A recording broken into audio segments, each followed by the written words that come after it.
কৃষ্ণ। হরে কৃষ্ণ। শ্রীকৃষ্ণ চৈতন্য প্রভু নিত্যানন্দ, শ্রী অদ্বৈত গদাধর শিবাসাদি গৌর ভক্তবৃন্দ, হরে কৃষ্ণ কৃষ্ণ কৃষ্ণ হরে হরে, হরে রাম রাম রাম হরে হরে। ওং নমো ভগবতে বাসুদেবায়, নারায়ণং নমস্কৃত্যং নরং চৈব নরোত্তমম, দেবীং সরস্বতীং ব্যাসং ততো জয়মুদীরয়েৎ। নষ্ট প্রায়শ অভদ্রেষু নিত্যম ভাগবত সেবয়া, ভগবতী উত্তম শ্লোকে ভক্তির ভবতি নৈষ্ঠিকী। কৃষ্ণায় বাসুদেবায় দেবকী নন্দনায় চ নন্দগোপকুমারায় গোবিন্দায় নমো নমঃ। নমো পঙ্কজনাভায় নমো পঙ্কজমালিনে নমো পঙ্কজনেত্রায় নমস্তে পঙ্কজজঙ্ঘায়ে। হে পরমেশ্বর, তোমার উদর কেন্দ্রের নাভিদেশ পদ্ম সদৃশ, আবদ্ধে চিহ্নিত, গলদেশে পদ্মের মালা নিয়ত শোভিত, তোমার দৃষ্টিপাত পদ্মের মতো স্নিগ্ধ এবং পাদদ্বয় পদ্ম চিহ্নাঙ্কিত। তোমাকে আমার সশ্রদ্ধ প্রণতি নিবেদন করি। হরে কৃষ্ণ। তো আমরা বেশ কয়েক সপ্তাহ ধরে আমরা রাসলীলা নিয়েই আমরা চলছি, আরও 1-2 সপ্তাহ লাগবে রাসলীলা। তো হরে কৃষ্ণ। যদিও আমরা রাসলীলায় আমরা যে জায়গাগুলো আমাদের কাছে মনে হবে সেগুলো আমরা জায়গাগুলো যাব। তো হরে কৃষ্ণ। আমরা সেদিনকে আমরা রাসলীলার শেষের দিকটায় যেটা গিয়েছিলাম, যে ভগবান শ্রীকৃষ্ণ উপস্থিত হয়েছে, তারপরে গোপীরা তার সাথে মিলিত হয়েছে এবং তারপরে আবার রাসলীলা শুরু হলো। তারপরে ভগবান রাসলীলা পূর্ণ করার পর তাদেরকে নিয়ে যমুনায় স্নান করবে, তারপরে শেষ হবে। যাক, আমরা রাসলীলা আবার প্রথম দিকটার কতগুলো জায়গা আছে সেগুলো আমাদের জানা দরকার, সেইখানটা আমরা একটু যাব। হরে কৃষ্ণ। তো প্রথমে হচ্ছে ভগবানপি তারাত্রি শারদোৎফুল্ল মল্লিকা বৃক্ষং রন্তম মনশ্চক্রে যোগমায়া উপাস্থিতম। তো ভগবান ওপি তারাত্রি, ভগবান ওপি তারাত্রি, তারাত্রি মানে আমরা বলেছিলাম যে তারাত্রি, শুধু রাত্রি বলতে পারতো। তারাত্রি কেন বলছে? যে ব্রহ্মার যে একটা রাত, সে ব্রহ্মার একটা রাত কত? আমাদের 4টে যে যুগ আছে, সত্য তেতা দাপর কলি, এরকম 4টে যুগে চতুর্যুগ, একটা চতুর্যুগ বলা হয়। এরকম 1000 চতুর্যুগ হলে ব্রহ্মার একটা দিন হয়, আর এই 1000 চতুর্যুগ হলে ব্রহ্মার এক রাত্রি হয়। মানে সত্য তেতা দাপর কলি আমাদের যে একটা করে রাত, এই একটা করে রাতে যদি সত্য তেতা দাপর কলির রাত হয়, সে একটা চতুর্যুগে প্রায় 43 লক্ষ প্রায় 20,000 এরকম রাত হচ্ছে একটা চতুর্যুগে, ইন্টু 1000, মানে কত রাত্রি? এই রাত্রির এই রাত্রি, এই ব্রহ্ম রাত্রি পর্যন্ত এই রাসলীলা বৃন্দাবনে চলছে। এখনো প্রতিদিন রাসলীলা হয় বৃন্দাবনে। তো এই রাত্রি, ওই যে রাত্রিটা শুধু একটা রাতে নয়, সেই রাত্রিটা রাত্রি, সেই ব্রহ্ম রাত্রি পর্যন্ত সেটা বিস্তৃত। মানে আজকে রাসলীলা হলো, কাল সকালে চলে আসলাম তা নয়, সেই রাতটা চলতেই থাকছে অনন্ত ব্রহ্মরাত্রি পর্যন্ত।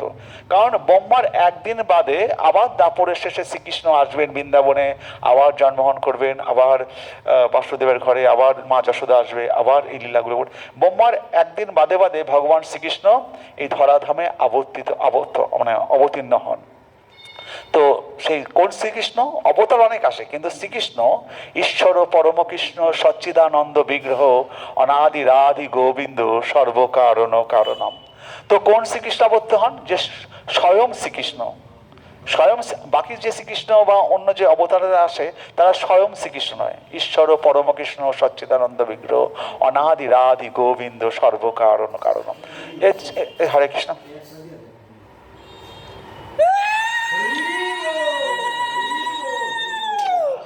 হরে কৃষ্ণ। তো হরে কৃষ্ণ।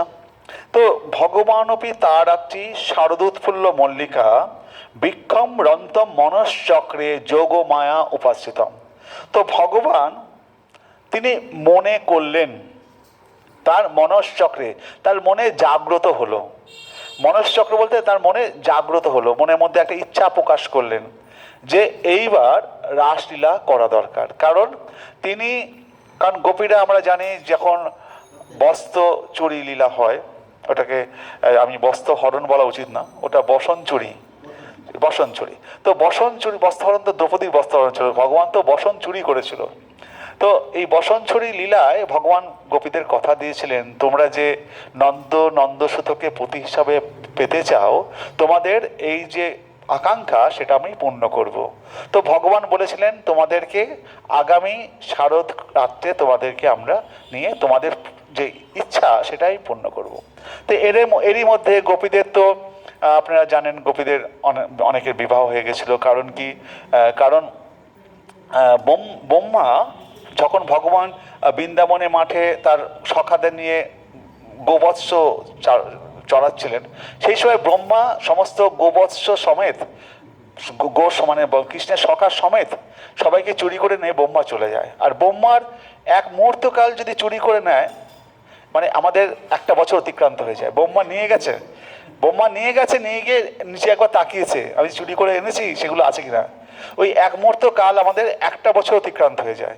তো এই এক মুহূর্ত কালের মধ্যে ভগবান দেখছেন যে আমার সখাদের সব ব্রহ্মা চুরি করে নিয়ে গেছে।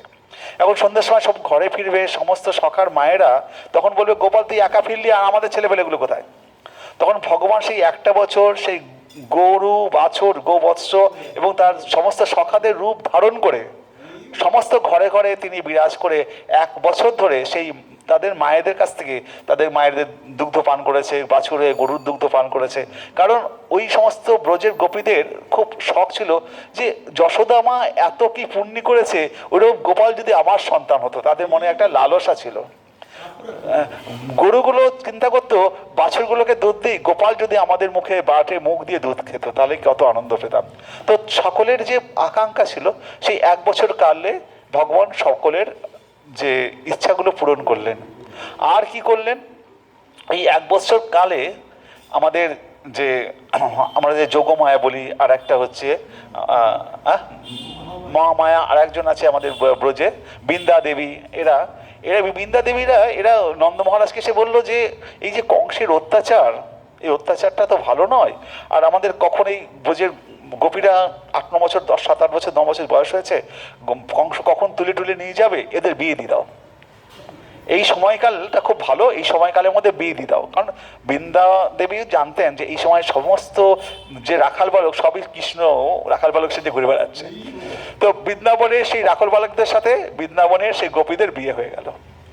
রাতারাতি গোপীরা দেখলো তারা শ্বশুর বাড়ি চলে এসছে, তাদের বিয়ে হয়ে গেছে। কিন্তু তারা খুব দুঃখ, তারা কৃষ্ণের সাথে বিয়ে করবে বলে তারা এত কাত্যায়নী ব্রত পালন করেছিল, কৃষ্ণ কথাও দিয়েছিল। তারা যমুনার জলে আত্মবিসর্জন দিতে গেছে। বৃন্দা দেবী বলছে, তোমরা কেন আত্মবিসর্জন দিচ্ছ?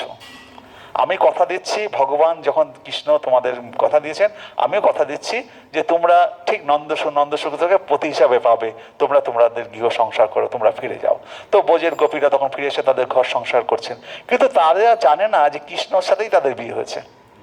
এই জন্য ওরা ভাবে পরকীয়া প্রেম, তারা লুকিয়ে লুকিয়ে প্রেম করতে যাচ্ছে। আসলে আসল স্বামী শ্রীকৃষ্ণের সাথে, কারণ কৃষ্ণ তাদের যে কখন কথা দিয়েছে, কৃষ্ণ তার বসন চুরির সময় তাদের বসনগুলো চুরি করেছিল এবং কৃষ্ণ কাঁধে করে নিয়ে গিয়ে সেই বসনগুলো যখন ফিরিয়ে দিয়েছে, ভগবান যখন কোনো কিছু গ্রহণ করেন তখন সেটা প্রসাদী বস্ত্র হয়।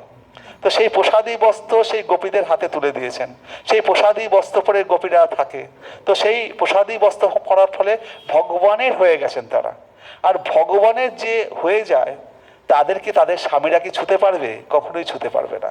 তারা যাকে ছয় তারা হচ্ছে যোগমায়ার দ্বারা কোনো মানে যেমন মায়া সীতা, মায়া গোপীদের স্পর্শ করে, আসল গোপীদের কিনা স্পর্শ করতে পারে না। ওরা ভাবে যে গোপীদের কাছে শুয়ে আছে, কিন্তু গোপীরা চলে গেছে কখন তাকে। মানে মায়া সবকিছু, মায়া দেবী মানে যোগমায়া সমস্ত কিছু ঘটন পটীয়সী, সমস্ত কিছু ঘটনা ঘটিয়ে চলেছেন দিনের পর দিন। তো এই গোপীরা তো আমরা জানি যে এই যখন ভগবান কথা দিয়েছেন যে নন্দসুতকে পতি হিসেবে পেতে চাই, ভগবানও সেটা সম্মতি দিয়েছেন। তো গোপীরা মনে এত আনন্দ, তারা সবসময় শ্রীকৃষ্ণের কথা ভাবতো। আমি বলেছি আগের দিন, ভগবান শ্রীকৃষ্ণ যখন গোচারণ করতে যেতেন তখন তারা উদ্গ্রীব হয়ে সেই গোচারণে ভগবানকে দর্শন করার জন্য তারা সেখানে দাঁড়িয়ে থাকতেন। হ্যাঁ, এবং যখন ফিরতেন তখন কেউ গোপী বাসি আমার শঙ্খ বাজিয়ে দিল, সবাই এসে দাঁড়িয়ে পড়লো, সে মুখে সাজানো হয়েছে কি হয়নি। তো গোবিন্দ কি যখন ফিরতেন গোপীরা যেহেতু তাকে দেখতে চায়, গোবিন্দ লীলা করে করে তাদেরকে দর্শন দিতেন। কখনো গরুটাকে একটু ধোয়া মোছা করছেন, গরুটাকে হাত বলি দিচ্ছেন, মাঝে মাঝে গোপীদের দিকে তাকিয়ে দর্শনটাও দিচ্ছেন। তো গোবিন্দের দর্শন নবায়তন, নবনীত ছোড়ম, এই তার প্রতি মুহূর্তে তার রূপ চেঞ্জ হয়। একটা জিনিস কি, আপনি যদি একই জিনিস রোজ দেখেন না, আপনি হয়তো সন্তুষ্টি হয়ে যেতে পারে, কিন্তু ভগবানের রূপ এমনই, আজকে দেখেছেন 1 ঘন্টা বাদে পরের মধ্যে দেখছেন আরেক রকম রূপ দেখছি। ভগবানের মধ্যে এত রকমের লীলা মুখের মধ্যে প্রকাশ পায় যে তারা সবসময় ভগবানকে নবরূপে দর্শন করে। এবং এই জন্য গোপীরা বলে যে আমাদের যে চোখের পাতা পড়ে, এই নিমেষ কালটাকে আমরা সহ্য করতে পারছি না। এইরকম ভগবান এত অপূর্ব সুন্দর দেখতে, আমাদের চোখের পাতা পড়ে ভগবান ওই বিধাতা, ও বোধহয় যার ওর মধ্যে বুদ্ধি টুদ্ধি নেই।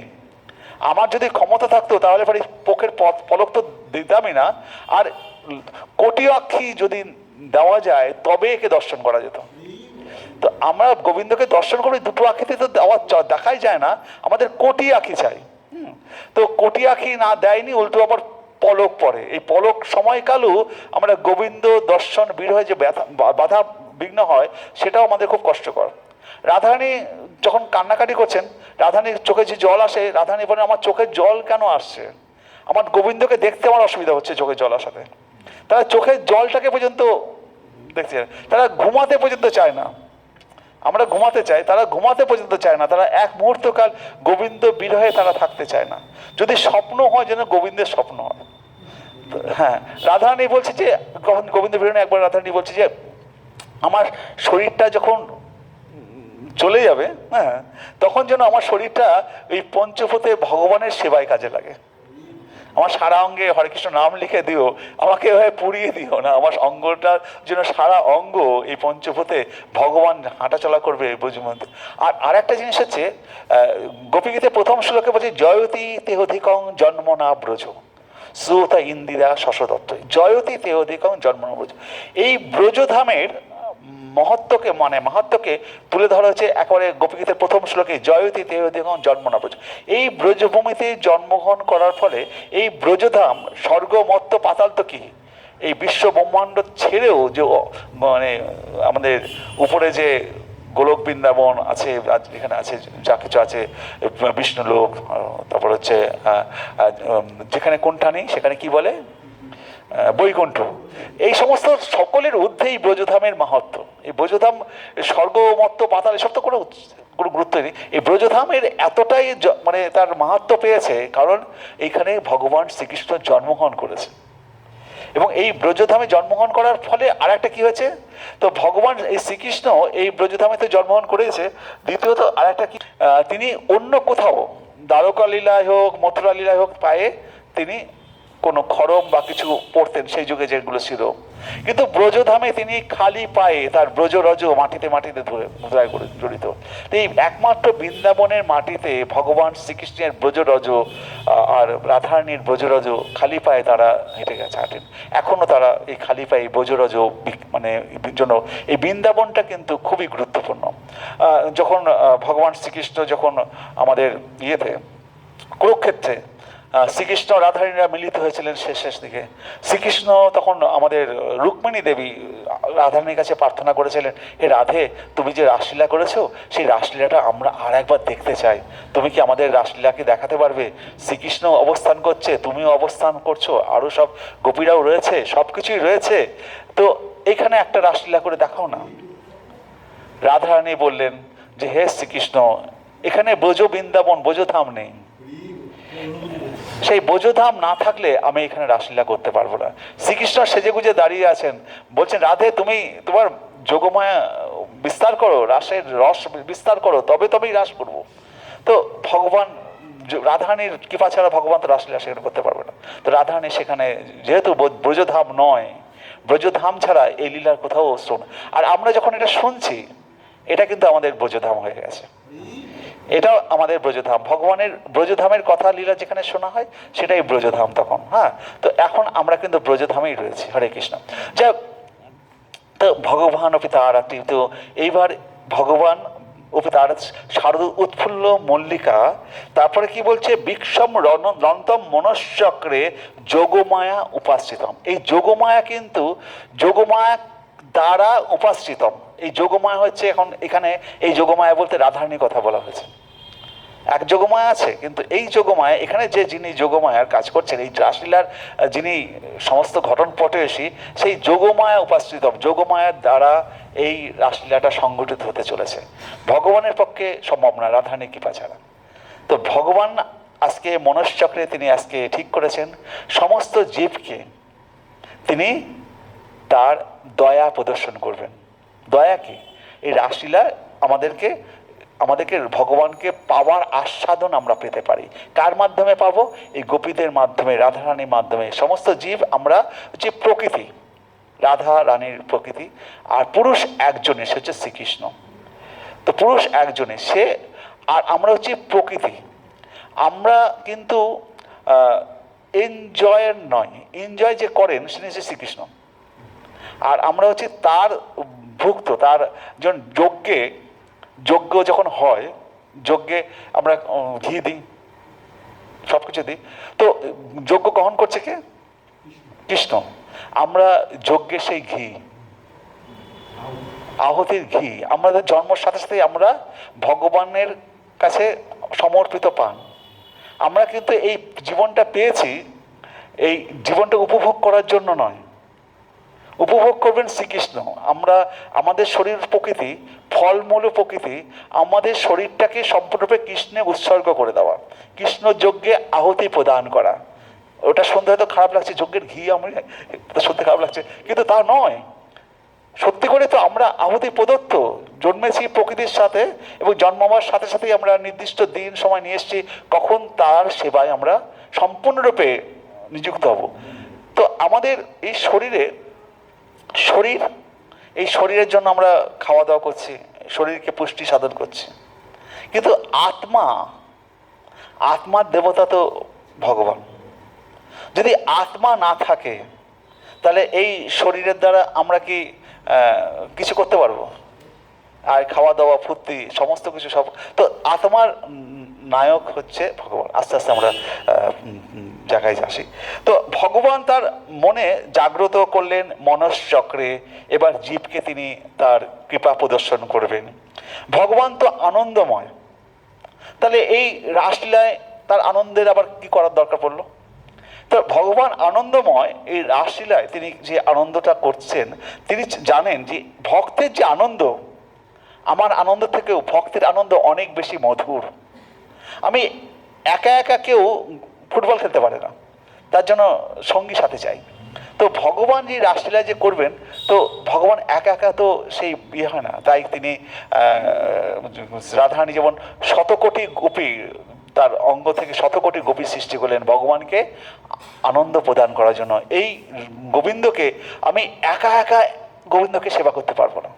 শত সহস্র কোটি গোপী সৃষ্টি হলো রাধারানী থেকে, এবং তারা সকলে মিলে ভগবান শ্রীকৃষ্ণকে যখন সেবা দিচ্ছেন, শ্রীকৃষ্ণ বলছেন আমি কি কম, তিনি শতকোটি কৃষ্ণ হয়ে তাদের সাথে সেই রাসলীলায় অংশগ্রহণ করছেন। সবে কিন্তু আমাদের জন্য। যদি তারা লুকিয়ে করতেন, আমরা যদি এটা জানতেই না পারতাম, আমাদের জানানোর উদ্দেশ্যকে, আমাদের জানানোর উদ্দেশ্য ওই গোপীদের কথা শুনছি যখন, আমরাও সেই বৃন্দাবনের গোপী হয়ে গেছি। তাদের মাধ্যমে আমরা এখন সেই বৃন্দাবনের গোপী, এবং তাদের লীলার মাধ্যমে আমরা ভগবানের সাথে মিলিত হওয়ার সেই রস আস্বাদনও করছি তাদের মাধ্যমে। কারণ আমরা এত ক্ষুদ্র পিঁপড়ের মতো জীব, সেই রস আস্বাদন যদি আমরা একা একা করতে যাই, সেই চিনির সাগরের আস্বাদন করতে গিয়ে ওতে ডুবে মারা যাবো।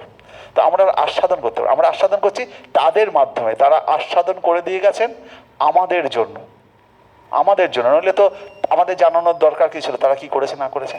শুধু আমরা যাতে তাদের রসে আস্বাদন করতে পারি, ভগবান চাইছেন যে আমরা যাতে তার সাথে পূর্ণরূপে আনন্দের সাথে তার সাথে যুক্ত হতে পারি। এটা হচ্ছে ভগবানের বিশেষ একটা ইচ্ছা।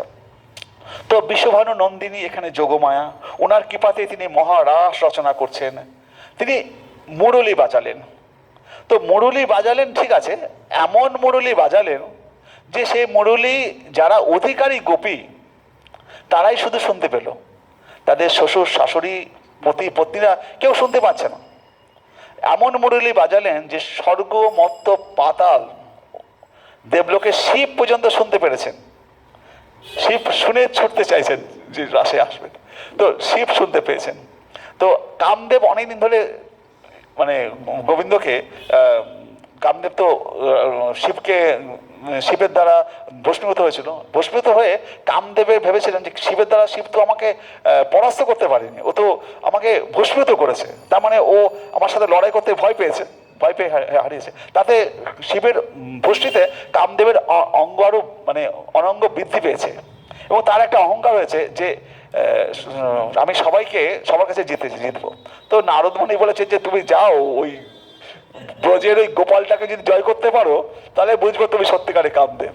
তো কামদেব ভাবলো এই বসন্ত চুরির সময় গোবিন্দকে জব্দ করবে।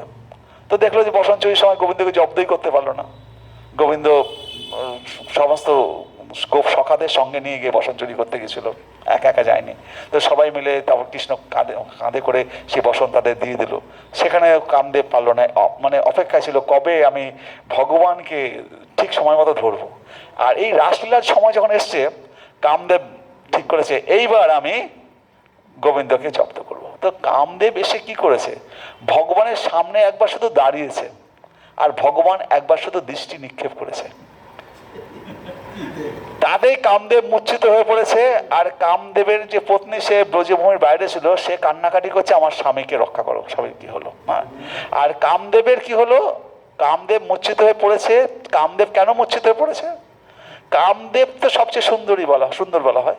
কামদেব বলছে যে শত সহস্র কোটি কামদেবের থেকেও সুন্দর এই শ্রীকৃষ্ণ, বুঝেছে?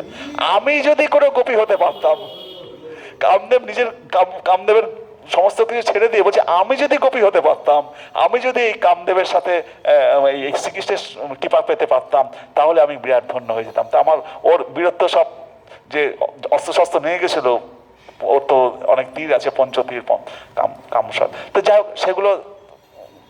তো এবার শিব ঠাকুর সে বলছে আমি যাব। মা দুর্গা বলছে যে কি করে যাবে, তুমি তো পুরুষ, তুমি যাবে কি করে, সেখানে তোমার অধিকার নেই। বলো তুমি আমাকে গোপী সাজিয়ে দাও।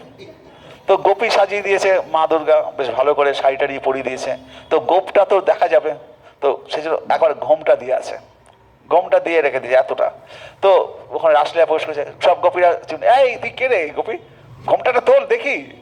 তো শিব মানে মা দুর্গা বলেছে তুমি কথা বলবে না কেন, খালি তো তখন মা দুর্গা পাশ থেকে বলছে ও তো নতুন গোপী আছে ওই জন্য লজ্জা পাচ্ছে, তোল না ঘোমটা, ওর কি লজ্জা, ঘোমটা তুলছে না। এবার ভগবান শ্রীকৃষ্ণ তো বুঝে গেছে যে ভগবান শিব প্রবেশ করেছে। হ্যাঁ, ভগবান বললো যে ওই যে নতুন গোপীটা এসছে ওকে আমার কাছে নিয়ে আসো, ওইটাকে আবার আগে চাই। যখন নতুন গোপী যখন এসছে ভগবানের কাছে, ভগবান বলছে বাবা শিব তুমি এখানে এসছো, তোমার তো এখানে প্রবেশের ইয়ে নেই, তবে তোমার একটা দায়িত্ব আছে, এই যে রাসলীলায় তোমাকে পাহারাদার হিসেবে থাকতে হবে।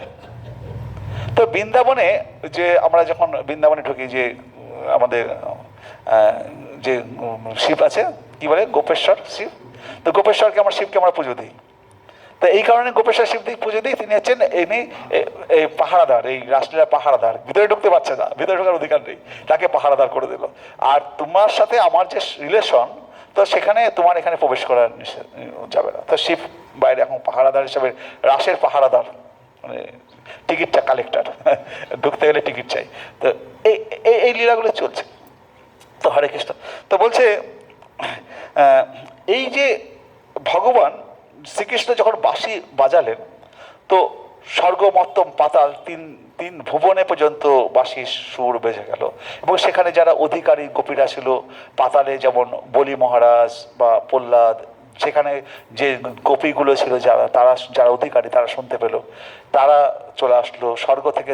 দেবকন্যারা তারা এই রাসলীলায় অংশগ্রহণের জন্য অধিকারী যারা, তারা আসতে লাগলো।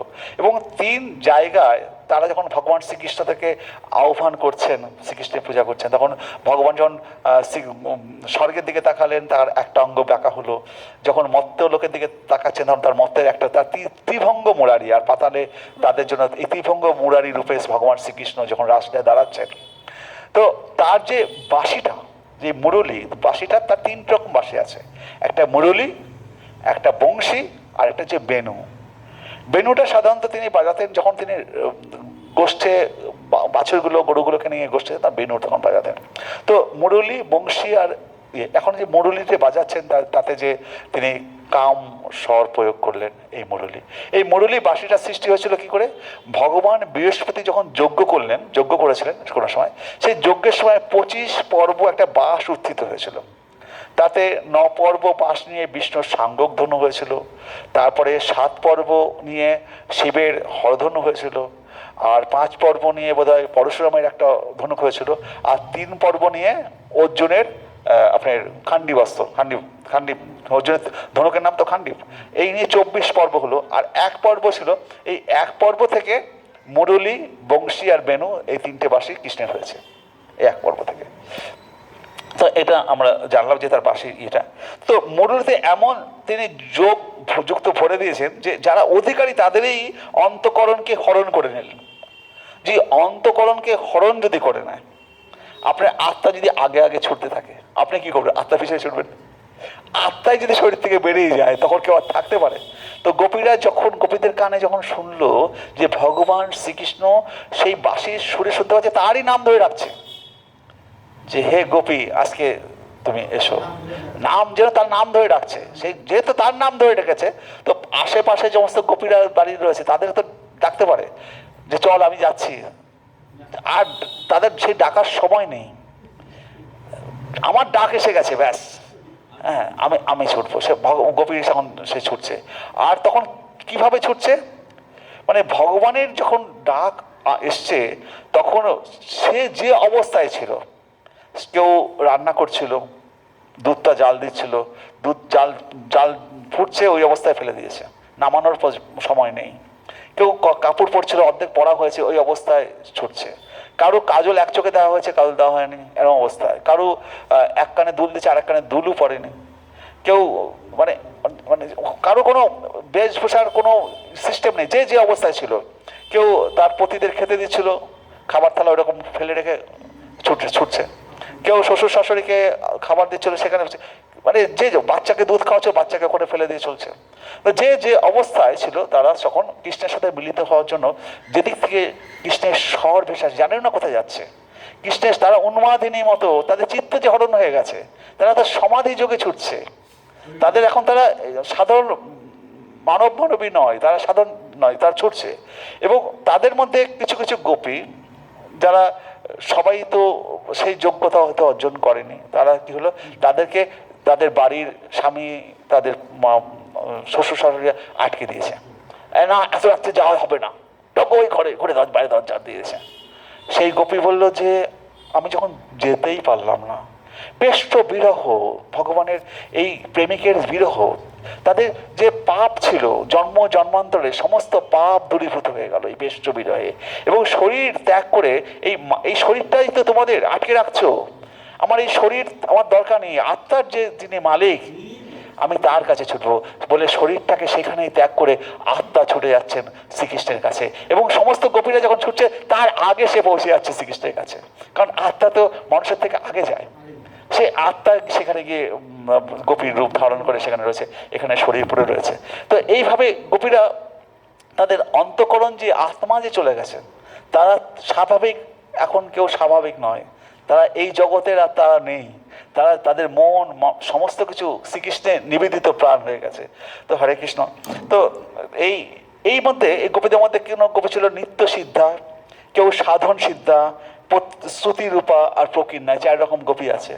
তো সাধন সিদ্ধা মানে যারা সাধনা করে গোপী হয়েছে, তপস্যা করে। আর যারা হচ্ছে নিত্য সিদ্ধা গোপীরা কিরকম, এই যে ললিতা, বিশাখা, যে অষ্টসখী, চিত্রা, এরকম যারা সখী উচ্চ মার্গের, এরা নিত্য সিদ্ধা। কেন? ভগবান 1000 বছর বাদে আবার যখন ভগবান এই পৃথিবীতে ধরাধামে আসবেন, এই সখীরাও তার সাথে আসবে। এরা যতবার ভগবান যে যে লোকে লীলা করবেন এরা তার সাথে সাথে যাবে। নিত্যসখা, যেমন নিত্যসখা অর্জুন, নিত্যসখা সুবল, বলরাম, হ্যাঁ, এরা সব নিত্যসখা, যশোদা, মা যশোদা, এরা সব একবারে ভগবানের পার্শ্বদ। এরা সমেত একবারে পুরো আর ফুল ক্রিকেট টিম, ফুটবল টিম, একেবারে টিম নিয়ে যাবে। যখন যাবে এরা সবসময় ভগবানের সাথেই থাকবে। নিত্য সখা, নিত্য বাবা মা, নিত্য গোপী, এই হচ্ছে নিত্য সখা, নিত্য গোপী। এরা নিত্য গোপী, নিত্য সিদ্ধা, সাধন সিদ্ধা, শ্রুতি রূপা আর প্রকীর্ণা, এরা 4 রকমের গোপী আছে। এবার ভগবান যখন তার বংশতে বাসীটা দিচ্ছে, নিঃসম্য গীতম তৎ অনঙ্গ বদ্ধনম বজশ্রীয় কৃষ্ণ গৃহীত মানস আজগম্য অনন্যাম অলক্ষত দম্মা সযত্র কান্ত জবল কুণ্ডলা। শ্রীকৃষ্ণ কর্তৃক গৃহীত মানসা মানে গৃহীত চিত্ত, মানে গৃহীত মানসা, গৃহীত চিত্ত ব্রজগোপীগণ, সেই তৎ অনঙ্গ বদ্ধনং গীতং, সেই অনঙ্গ বদ্ধনং, সেই কামোদ্দীপক গীত শ্রবণ করিয়া একে অপরের গমনের উদ্যোগ লক্ষ্য না করিয়াই প্রিয় যেখানে ছিলেন, সযত্র কান্ত যেখানে শ্রীকৃষ্ণ ছিলেন, সেই কান্ত যেখানে ছিলেন তথায় আজগম্য মানে গমন করলেন। তাহাদের কর্ণের জবলল কুণ্ডলা, কর্ণের কুণ্ডলগুলো কুণ্ডল সময় দুলতে লাগলো। তারা এত জোরে ছুটছে যে কর্ণগুলো দুলছিল। এবার গোপীরা যখন ভগবান শ্রীকৃষ্ণের সামনে পৌঁছালেন, তো পৌঁছানোর পরে ভগবান ডেকে পাঠিয়েছেন, প্রেমিকের কাছে প্রেমিকারা এসছে, কিন্তু ভগবান কি বলছেন, স্বাগতম মহাভাগা বলে তাদেরকে খুব স্বাগতম টাগতম করেছেন। তো গোপীরা বললো ঠিক আছে, স্বাগতম বলেছে, আর আমরা তো তার পর নয়, স্বাগতম বলছে কেন? আমরা তো যদি আপনজন হই, আপনার যদি বাড়ির ছেলে আপনার বাড়িতে ঢোকে, তো মা কি বলবে, স্বাগতম বাবা এসো ঘরে? তো আমরা তো আপনজন। আর এখানে হ্যাঁ, তো এখানে আমাদের স্বাগতম বলছে। স্বাগতম বলেছিল কাদেরকে? যখন ভগবান শ্রীকৃষ্ণ যখন রাখাল বালকদের সাথে মাঠে গোচারণে গেছিল, তখন রাখাল বালকদের খিদে পেয়েছিল, তখন রাখাল বালকদের বলেছিল যে ব্রাহ্মণ পত্নীদের কাছ থেকে কিছু খাবার চেয়ে নিয়ে আসো। তখন ব্রাহ্মণ পত্নীরা যখন খাবার নিয়ে ছুটে এসেছিলেন ভগবানের কাছে, তখন ব্রাহ্মণ পত্নীদেরকে দেখে শ্রীকৃষ্ণ স্বাগতম স্বাগতম মহাভাগা বলেছেন। আর আজকে আমাদেরকে স্বাগতম মহাভাগা বলছেন।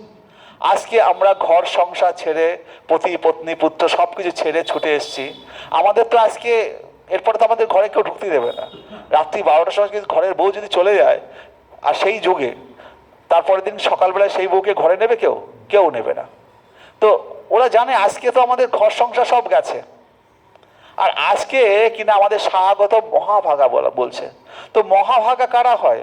যাদের, যে সমস্ত রমণীরা তাদের পতি পুত্র নিয়ে ঘর সংসার করে, বিরাট সংসার করে, তখনকার দিনে তো এক এক বাড়িতে 50 জন 100 জন 200 জনের বাড়ি ছিল।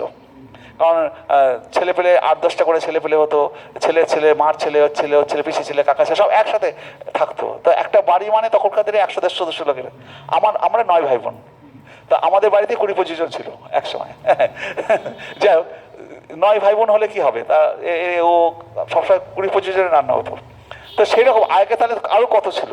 তো সেই রকম, তো এইরকম সংসারী যারা ঘরের গৃহবধূ, তাদেরকে মহাভাগ্যশালী বলা হয়, যে সংসার প্রতিপুত্ন নিয়ে সবকিছু। আর আজকে সবকিছু পরিত্যাগ করে আমরা ছুটে এসেছি একেবারে নগ্ন পায়ে, খালি হাতে। আজকে আমাদের মহাভাগা বলছে, সব ঠিক আছে। এবার তারপরে বলছে, আচ্ছা তোমরা যে এসছো ব্রজের কুশল তো? আবার একই প্রশ্ন, ব্রজের কুশল কিনা সেটা কি আমাদের মূল কথা? আমরা কি ব্রজের কোনো বিপদ হলে কি তার কাছে ছুটে আসি? ব্রজে কোনো বিপদ ঘটলে কি আমরা তার কাছে ছুটে আসি? ব্রজের কুশল তো জিজ্ঞাসা করছে। আমরা তো তার কাছে এসছি, আমরা তার ভালোবাসায় তার ডাকে এসছি। বলছে ব্রজের কুশল তো, মানে ব্রজে কোনো বিপদ হয়েছে তাই তোমরা বোধহয় আমাকে রক্ষা করার জন্য ডাকতে এসছো, কোনো ওষুধ এসছে, কিন্তু ব্রজের কুশল তো সব, ব্রজের কোনো বিপদ হয়নি তো? তো তারা মাথা নিচু করে উত্তর কথাগুলো শুধু শুনছে ভগবানের। তারপর বলছে ভগবান, আচ্ছা তোমরা যে এসছো, আমি বুঝতে পারছি আকাশে সুন্দর চাঁদ উঠেছে, আর এখন শারদ উৎফুল্ল মল্লিকা এমন এমন সব ফুল ফুটেছে, এত সুন্দর সুন্দর সুন্দর দৃশ্য দেখার জন্য তোমরা এগুলো ভালোই তো দেখেছো, এগুলো তো ভালোই দেখেছো, এইগুলো দেখার জন্য এসছো। আর তোমরা কি জানো, এই রাত্রিবেলায় অন্ধকারে এখানে তো গভীর জঙ্গল, এখানে বাঘ সিংহ প্রচণ্ড উৎপাত। তোমাদের এই দেখেছো, ঠিক আছে, এখন তোমরা ঘরে ফিরে যাও, ঘরে ফিরে যাও। তারপরে বলছে কি, তোমাদের ঘরে তো অবশ্যই ফিরে যাওয়া উচিত, কারণ এই রাত্রে তোমরা ব্রজের গোপী, তোমাদের স্বামী স্ত্রী রয়েছে, তোমাদের এইভাবে আসা তো উচিত হয়নি। আর দ্বিতীয়ত স্বামী, পতি, পত্নী, পুত্র এদেরকে ছেড়ে তোমাদের আসা উচিত হয়নি। তখন শ্রীকৃষ্ণ বলছে যে স্বামী যদি দুঃশীল হয়, দুঃশীল দুর্ভগ বৃদ্ধ জড় রোগী অধন ও পিবা প্রতিশ্রীহী ন হাতব্য লোকস্পৃ আপতকি। স্বামী যদি দুঃশীল, দুর্ভাগ্য, বৃদ্ধ, কর্মশক্তিহীন, জড়, রোগী, রোগগ্রস্ত অথবা ধনহীন হইলেও যদি পাতকী না হন, তবে ইহলোকে ও পরলোকে কাঙ্ক্ষী নারীগণে তিনি পরিত্যাজ্য নন। তোমার সাথে স্বামী যদি দেখতে ভালো না হয়, বৃদ্ধ হয়, জড় হয়, অথর্ব হয়, ধন না থাকে, হ্যাঁ, তো দুঃশীল হয়, দুর্ভাগ্য হয়, যদি পাতকী যদি না হয়, তাহলে সেই স্বামীকে পরিত্যাগ করা চলে না। তো বলছে আর উপপতি গহন নিশ্চয়ই কুলস্ত্রীগণের পক্ষে স্বর্গলাভের অন্তরায়। তোমরা যদি ভাবো যে তোমাদের ওই স্বামী ছেড়ে আজকে আমার কাছে আসবে, এই উপপতি গহন কুলস্ত্রীগণের পক্ষে স্বর্গলাভের, তারা কিন্তু স্বর্গ দিতে পারবে না। অযশের কারণ, তুচ্ছ, দুঃখজনক, ভয়াবহ এবং সর্বত্র নিন্দনীয়। শ্রবণ, দর্শন, ধ্যান ও কীর্তনে আমার প্রতি যেরূপ ভক্তি জন্মে, আমার সান্নিধ্যে সেরূপ হয় না। অতএব তোমরা গিয়ে প্রতিগমন করো। বলছে যে আমাকে যে শ্রবণ কীর্তন করো, আমার সান্নিধ্যে কিন্তু অতটা হয় না। আজকে আমার থেকে যদি তোমরা দূরে থেকে ঘরে থেকে যদি আমাকে স্মরণ করো, শ্রবণ করো, তাহলে কিন্তু তোমরা বেশি পুণ্য করবে। আর তোমরা যদি আমাকে কাছে এখানে থাকো, আমার সান্নিধ্যে থাকো, তাহলে তোমাদের স্বর্গ অন্তরায় হবে, তোমাদের নানা রকম অপযশ হবে, অপকীর্তি হবে, হ্যাঁ, আর স্বর্গেও তোমরা যেতে পারবে না। আর আমাকে যদি তোমরা ভালোই বাসো, তাহলে আমার প্রতি যেরূপ ভক্তি জন্মে, আমার সান্নিধ্যে সেরূপ হয় না, আমার সান্নিধ্যে থাকলে সেরূপ হয় না। কিন্তু অতএব তোমরা গিয়ে প্রত্যাগমন করো, গিয়ে আমাকে সাধনা করো, শ্রবণ কীর্তন করো। তো গোপীরা ভাবছে যে এটা কেমন হলো, এই মাখন চোর রাতদিন মাখন চুরি করে বেড়ায়, সে কিনে আজকে আমাদের ধর্মের উপদেশ দিচ্ছে। একটা তো স্ট্যান্ডার্ড থাকে, ধর্ম উপদেশ দেয় কোনো মণি টনি ঋষি, ধর্ম উপদেশ দেয় ভালো লাগে। এ মাখন চোর আমাদের সাথে ছলনা করে সবসময়, তার লীলার কীর্তি সবই তো জানি, হ্যাঁ, আমাদের বসন চুরি করেছে, কি না কি করে বেড়ায় বোঝে, হ্যাঁ, তো সে কিনা আজকে আমাদের ধর্মের জ্ঞান দিচ্ছে। তো গোপীরা যারা বুদ্ধিমান হয়, তারা প্রথমে খালি শুনে যায়, শুনে গিয়ে ঠিক পয়েন্টটাকে ধরে নেয় যে কোন পয়েন্টে এবার একে উত্তরটা দেব। গোপীরা এতক্ষণ শুনে যাচ্ছে, আর কিন্তু দুঃখ তাদের মনে খুব বিরহ, জ্বালা, কষ্ট হচ্ছে যে কে কি বলছে। এইরকম সম্ভাষণ তো আমরা আশা করিনি। সে কিনা বলছে যে ব্রজে কোনো বিপদ হয়েছে কিনা, তাই তোমরা এসছো। আর আমরা যেন গাছের লতা পাতা ফুল দেখতেই যেন বেশি ভালোবাসি, আমরা যে তার ডাকে ছুটে এসছি, সে সেটা বুঝছে না। আর সে এইভাবে আমাদেরকে প্রতিধর্ম শেখাচ্ছে, তাদের দেখাচ্ছে। আর এখন আমরা যদি বাড়ি যাই, আমাদের তো ঘরে নেবেই না। তো আজকে যখন ঘর ছেড়ে বেরিয়ে এসছি, আর ভগবান শ্রীকৃষ্ণ যখন স্বয়ং সামনে, তার রূপ দর্শন থেকে আমরা ফিরে যাব, এই বঞ্চিত হতে আমরা চাই না। তাদের চোখের জলে তাদের বস্ত্রগুলো ভেসে যাচ্ছে, এবং তারা কি করছে, পায়ের বুড়ো আঙুল দিয়ে মাটি খুঁড়ছে। মানে দুঃখে অনেক সময় দেখবেন বাচ্চাকে মারবেন বা কিছু করবেন, ওর রাগে চোটে করবে, তো এরকম বুড়ো আঙুল দিয়ে পাটে মারছে। শ্রীকৃষ্ণ বলছে, আচ্ছা, তো তোমাদের যে এত কথা বলছে, তোমরা তো উত্তর দিচ্ছ না, আবার পা দিয়ে মাটি করছো কেন? বলছি যে পা দিয়ে যে মাটি খুঁড়ছি, তার কারণ হচ্ছে এইখানে একটা ঘুরতে ঘুরতে একটা পুকুর হবে, আর ওতেই ডুবে মরবো আমরা, কিন্তু তোমাকে ছেড়ে আমরা যাব না। কারণ কি, আমরা তো সংসারে সব কিছু পরিত্যাগ করে এসেছি। তো সুতরাং এখানে যদি কোনো পুকুর হয়ে যায়, সেই পুকুরেই আমরা দেহত্যাগ করবো, হ্যাঁ, কিন্তু দরকার যমুনার জলে গিয়ে দেহত্যাগ করবো, কিন্তু আমরা কেউ ঘরে ফিরে যাব না।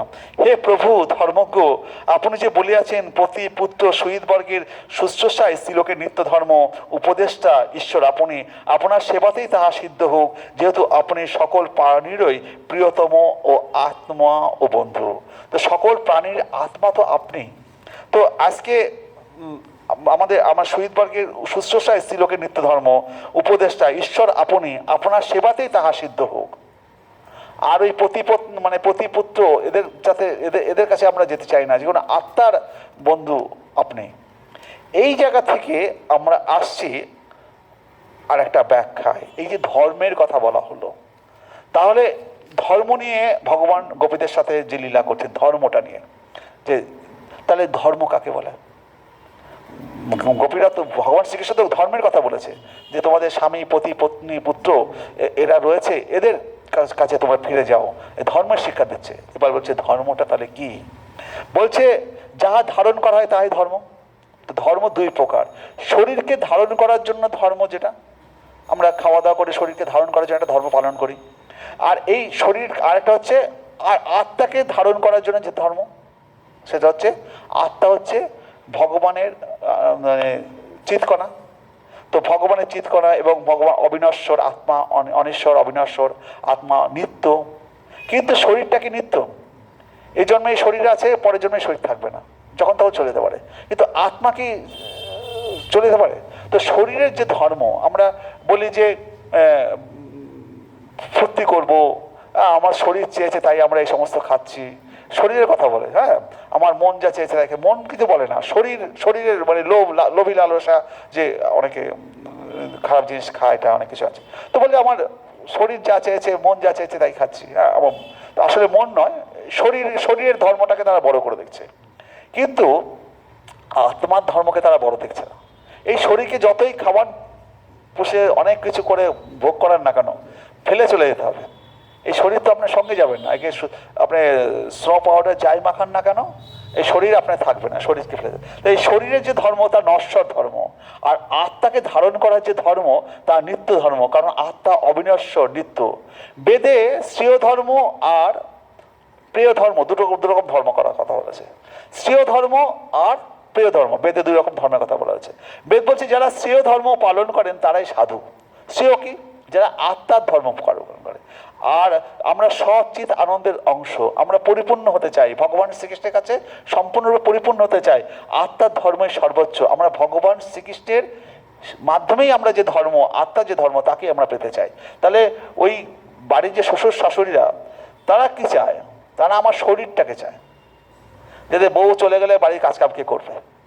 কিন্তু আত্মার মালিক ভগবান শ্রীকৃষ্ণ, সেটা যদি চলে যায়, এই শরীরের নিয়ে ওরা কিছু করবে? যখন ওরা আটকিয়েছে গোপীদের, তখন ওরা বলছে তোমরা শরীরটাকে চাইছো, নাও শরীর আমি দিয়ে দিলাম তোমাদের, এই শরীর না তোমরা যা কিছু করো, আমি চললাম, আত্মার যে মালিক আমি আত্মার কাছে চললাম। তাই আত্মার ধর্ম হচ্ছে আমাদের আসল ধর্ম। যারা শ্রেয় ধর্ম পালন করেন তারাই সাধু, তারাই আত্মা, তারা, আর এটাই হচ্ছে আত্মার ধর্ম। আমরা সচিত আনন্দের অংশ, আমরা পরিপূর্ণ হতে চাই, আত্মার ধর্মই সর্বোচ্চ। তাহলে কিন্তু প্রিয় ধর্মের যে শরীর ধর্ম, এটা নশ্বর, তা আমাদের জন্ম মৃত্যুর চক্রে আবর্তিত হচ্ছে, সেটা আমাদের গ্রহণ করা উচিত না। সবই পুংসাম পরধর্ম যত ভক্তি অধক্কজে অহৈতুকী অপ্রতিহতা জয়া আত্মা সুপ্রসিদ্ধতি। সমস্ত মানুষের পরম ধর্ম হচ্ছে সেই ধর্ম যার দ্বারা ইন্দ্রিয়জাত জ্ঞানের অতীত শ্রীকৃষ্ণে অহৈতুকী এবং অপ্রতিহতা ভক্তি লাভ করা যায়। সেই ভক্তি বলে অনর্থ নিবৃত্তি হয়ে আত্মা যথার্থ সুপ্রসন্ন করে। বলছে আমাদের আত্মা যদি সুপ্রসন্নতা লাভ না করে, আর দুটো শব্দ আছে, একটা হচ্ছে অনর্থ নিবৃত্তি। এই অনর্থ নিবৃত্তিটা নিয়ে আমরা আলোচনা করবো পরে একদিন, কারণ অনর্থ নিবৃত্তি নিয়ে আলোচনা করতে গেলে 1 ঘন্টা লাগবে।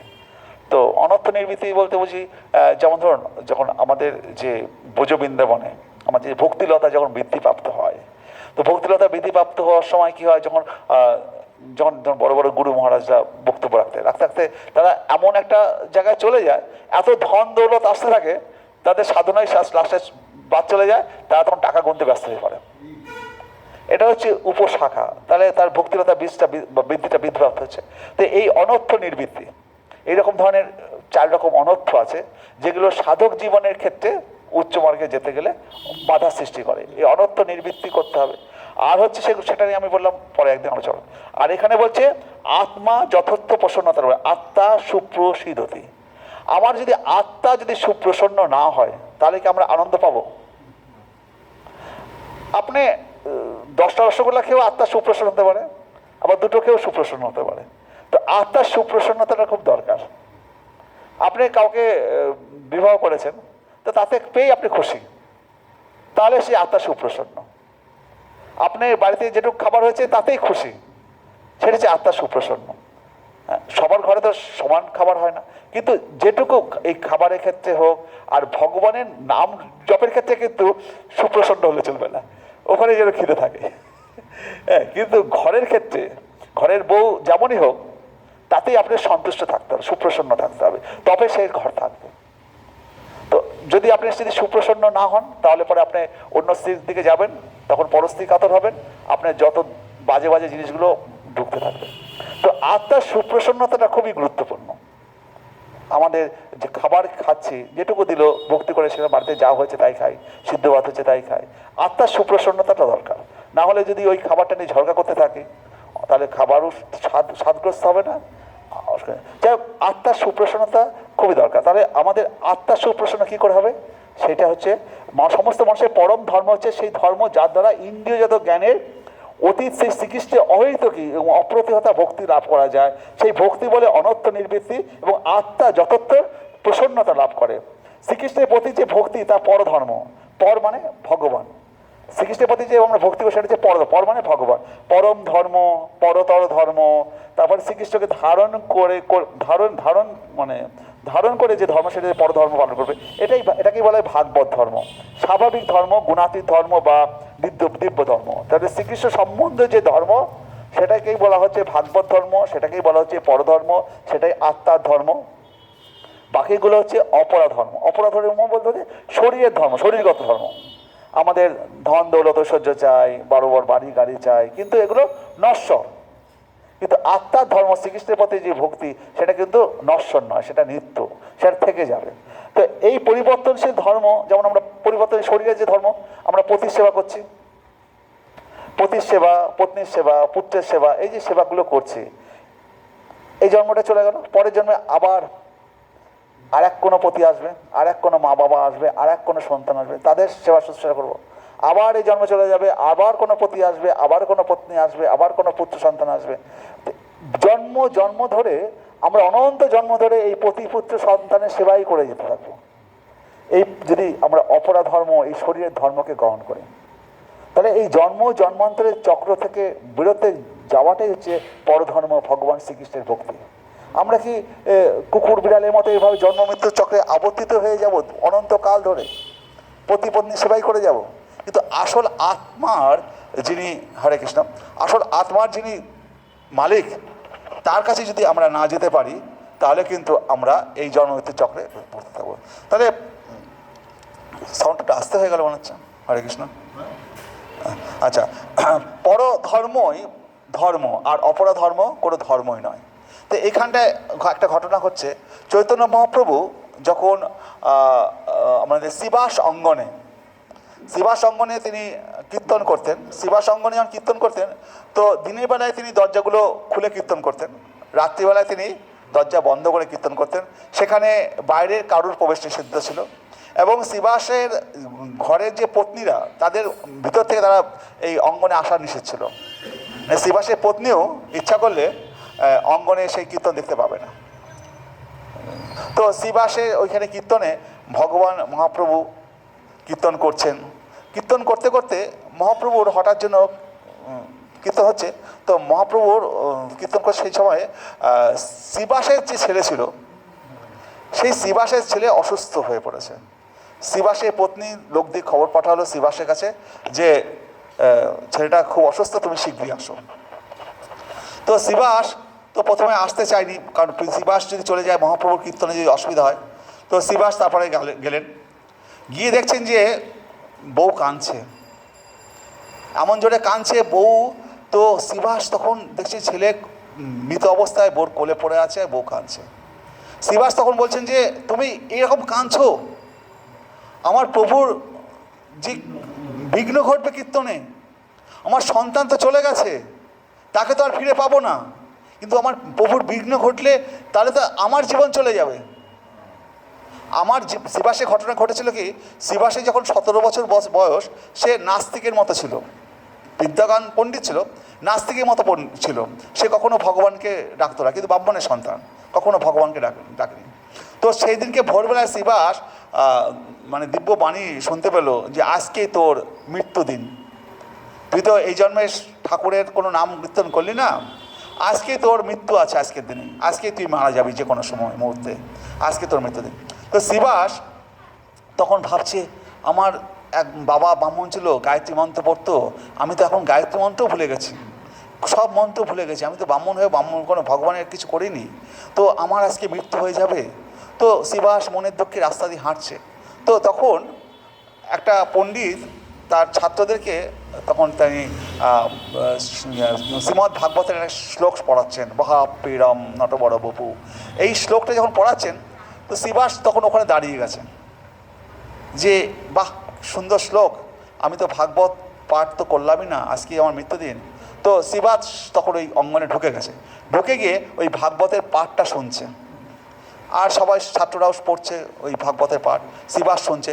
শুনতে শুনতে উপরে দাঁড়িয়ে ছিল শ্রীবাস, ধপাস করে শ্রীবাস পড়ে গেল, কারণ মৃত্যুর সময় এসে গেছে না, জমরা ধপাস করে পড়ে গেল। তখন ওই ভাগবত পাঠ শুনতে শুনতে ধপাস করে পড়ে গেল। তখন সবাই গুরুরা সবাই ছুটে এসছে, কী হলো ছেলেটা, কোথাকার ছেলে, দাও জল টল দাও। হ্যাঁ, জলটা দিয়ে শুশ্রূষা করে তখন তুলেছে। তখন শ্রীবাসকে যমরাজ বলে গেছে যে আজকে তোকে নিয়ে যাওয়ার কথা ছিল আমার, কিন্তু তুই ভাগবত পাঠ শ্রবণ করছিস, তাই আজকে আমি তোকে নিলাম না, তুই আজকে জীবন পেয়ে গেলি, যা যা। শ্রীবাস সেই দিন থেকেও হরে কৃষ্ণ নাম করতে থাকে। তাই শ্রীবাসের কাছে, শ্রীবাস যখন হরে কৃষ্ণ নাম করতো, আর মহাপ্রভু শ্রীবাস থেকে অনেক ছোট, তো মহাপ্রভু কী করতো, যখন মানে জন্মগ্রহণ করে, যখন বাচ্চা ইয়ংকালে, তখন মহাপ্রভু তো অনেক বড় পণ্ডিত হয়ে গেছে, তখনও মহাপ্রভু হননি। তখন ওই সাধু সন্ন্যাসী দেখলেন না, তাদের পিছনে লাগতেন। মহাপ্রভু তখন কিন্তু প্রথমেই কিন্তু এত ভক্তি টক্তি দেখা যায়নি, তো সাধু সন্ন্যাসী দেখলেই তিনি তাদের পিছনে লাগতেন, শ্রীবাসের পিছনে লাগতেন। আরে তুমি কেন ভগবান ভগবান করছো, কৃষ্ণ কৃষ্ণ করছো, হরে কৃষ্ণ করছো, তুমি কি ভগবান দেখেছো? শ্রীবাস বলে দেখো ভাই, আবার আর পারবো না, ওকে দেখলে পালাতো আর কি, মহাপ্রভুকে দেখলে পালাতো। শ্রীবাস বললো যে দেখো আমি এত কিছু বলতে পারবো না, আমার ওই মৃত্যুযোগ ছিল, তার থেকে আমি বেঁচেছি, সেই থেকে আমি ভাগবত পাঠ করি, হ্যাঁ, এছাড়া আমি কিছু আর কিছু বলতে পারবো না, তুই আমাকে ক্ষমা করো। তো এই মহাপ্রভু যখন মহাপ্রভু হলেন, তখন শ্রীবাস বলল যে এই গৃহ ঘর তোমাকে দিয়ে দিলাম, তুমি এখানে এসে কীর্তন করো মহাপ্রভুকে। সেই থেকে শ্রীবাস অঙ্গনে মহাপ্রভু কীর্তন। আজকে যখন শ্রীবাসের সন্তান মারা গেছে, তখন শ্রীবাস তখন বলছে যে আমি মহাপ্রভুকে এই অঙ্গন দিয়ে দিয়েছি, আজকে আমার 17 বছরেই আমার মৃত্যু হয়ে গেছে, কিন্তু আজকে আমি বেঁচে আছি এই ভাগবত পাঠ শ্রবণ করে। আজকে যদি এই কীর্তন শেষ বন্ধ হয়ে যায়, ছেলেকে হারিয়েছো, পতিকেও হারাবে। মালিনী দেবী বোধহয় নাম ছিল শ্রীবাসের। তো বললো যে মালিনী দেবী, তুমি দুজনকে হারিও না, তোমার কষ্ট আমি সহ্য করতে পারছি না, আমার তো ছেলে গেছেই, আজকে যদি আমি চলে যাই তাহলে তোমার কি কষ্ট হবে। মুখের মধ্যে কাপড় গোটা বেঁধে মুখের মধ্যে গুঁজে দিল, তোমার কান্নার শ্রবণ যেন প্রভুর কানে না যায়, তাহলে পরে প্রভুর হরে কৃষ্ণ নামে বিঘ্ন ঘটবে। প্রভু তো অন্তর্যামী, সব বুঝতে পেরেছেন। প্রভু বলল শ্রীবাস, তুমি ভিতরে গেছিলে কেন? আমি তোমার ভিতরে যেতে চাই। প্রভু বলছে না না প্রভু, আপনি ভিতরে যাবেন না, আপনি কীর্তন করুন, আপনি কিছু হয়নি। না, তোমাকে ডেকে পাঠিয়েছিল, আমি যেতে চাই ভিতরে। শ্রীবাস বলছে না প্রভু, আপনার যাওয়া চলবে না। শ্রীবাস, তুমি তো বলেছো এই অঙ্গন আমার, এ বাড়ির ভিতর বাইর সব আমার, তো আমি আজকে কেন ভিতরে যাব না? আমাকে যদি তুমি সব দিয়ে থাকো, আমাকে তাহলে তুমি আটকিও না, আমি ভিতরে যাব। যখন মহাপ্রভু ভিতরে গিয়ে দেখছেন যে মালিনী দেবী কাঁদতে পারছে না, মুখের মধ্যে কাপড় গুঁজে দিয়ে গেছে শ্রীবাস, ভো করে মুখের মধ্যে কাপড় গুঁজে, কাঁদবে কী করে, আওয়াজ যাতে না যায়। মহাপ্রভু তার মুখ থেকে কাপড়টা বের করে দিলেন। মা, তুমি কেঁদো না, তোমার সন্তান চলে গেছে বলে কাঁদছো। তো মালিনী দেবী বলছে যে প্রভু, আমার ঘরে আপনি কীর্তন করছেন, আর এই সময় আমার ছেলে চলে যাবে, আমি আর সহ্য করতে পারছি না, আমার ছেলে একবার আমাকে মা মা বলে ডাকুক। তো ভগবান বলেন ঠিক আছে, ভগবান বলেন ঠিক আছে, তোমার ছেলে তোমাকে মা মা বলে ডাকবে। ছেলেকে বললো, মানে ছেলে, শ্রীবাসের ছেলে, তুমি উঠে, এই জন্মে যে তুমি যে শ্রীবাসের ছেলে, তুমি উঠে দাঁড়াও, তুমি কথা বলো, মার সাথে কথা বলো। তখন আস্তে আস্তে ছেলে চোখ খুলো, উঠে বলে বলে মাকে বলো, মা বলে ডাকো। বলো কোন মা, কোন মা? বলে যে এই জন্মে শ্রীবাসের সন্তান যে এসছো, সেই মাকে তুমি ডাকো মা বলে।